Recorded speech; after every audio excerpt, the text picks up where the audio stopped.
A bedroom. Somewhere in Leicestershire, England. It's 2015. Late at night. The kind briefings. Names that most people never see. He reads all of it. Then he picks up his phone. Dials a number he found in the inbox. The line rings. Someone picks up.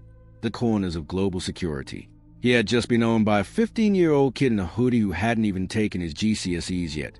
This is a story of two teenagers who broke into the CIA, the FBI, the Department of Justice, and the White House, not with supercomputers, not with million-dollar malware, not with the resources of a nation-state, with a phone, and the right words, and absolutely nothing to lose. To understand how this happened, you need to understand who did it.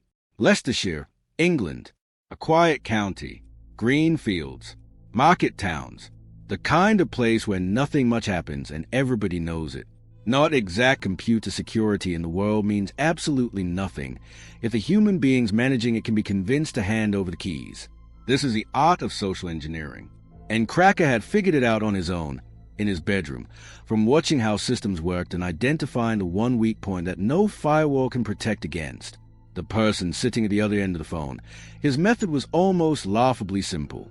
He would call a company's customer service line, a phone carrier, an internet service provider. He already knew enough about his target, scraped from public records, social media, Google searches, to sound like he belonged. He knew the right terminology. He knew the right account details to quote.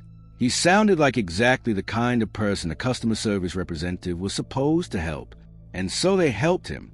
They gave him access, reset passwords, handed over account information, all while believing they were doing their job correctly, helping a legitimate customer who had simply been locked out.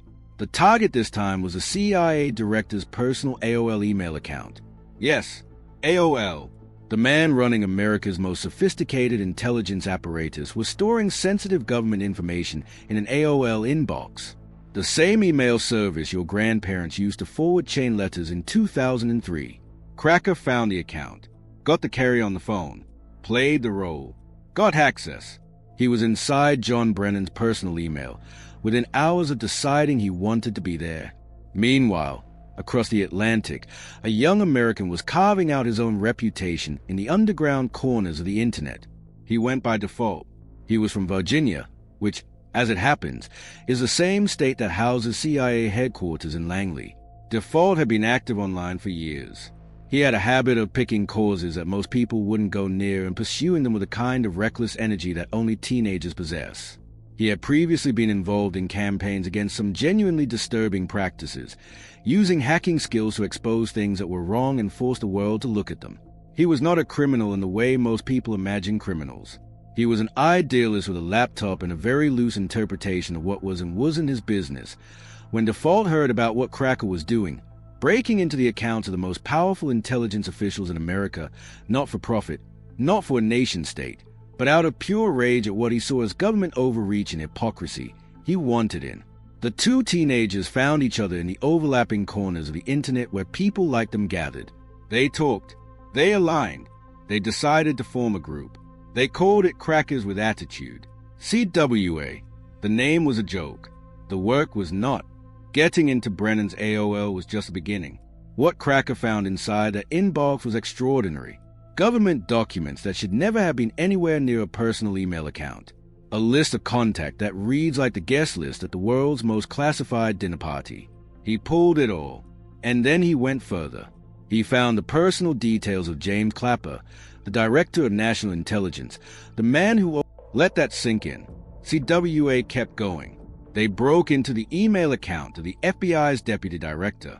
They got inside the home Comcast account of his family, pulled the contact list, and Cracker personally called the FBI Deputy Director on his private cell phone number of justice.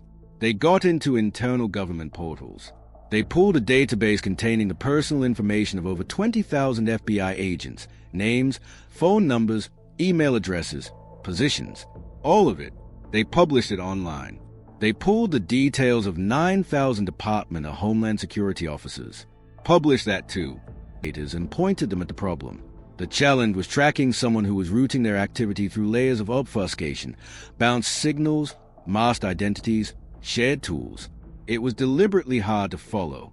Cracker and Default had been careful, but nobody stays careful forever. CWA made the same mistake that brings down almost every criminal who gets too comfortable. They got loud. They kept posting. He was with a friend, and he started talking.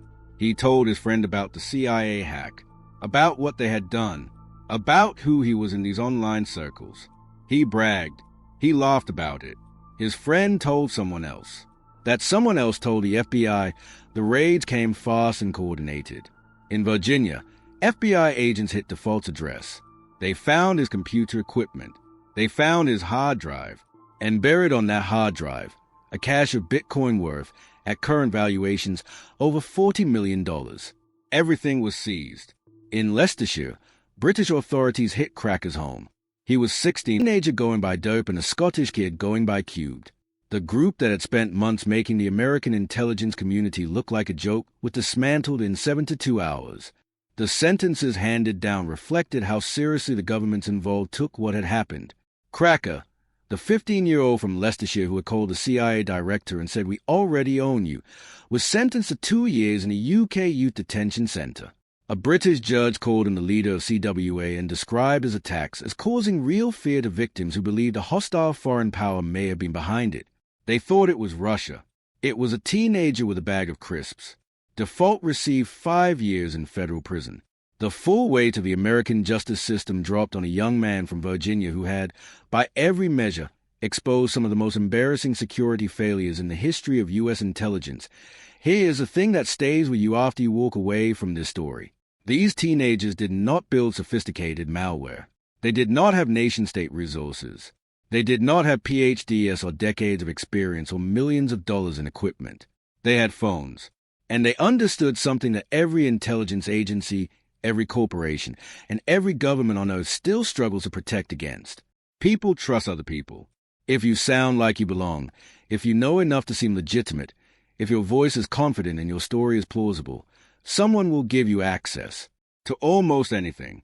The CIA had billion-dollar budgets, satellite networks, the most advanced surveillance infrastructure ever built by human hands. They had encrypted communications and secure servers and career professionals who had spent their entire life protecting state secrets. And a 15-year-old got in by calling customer service.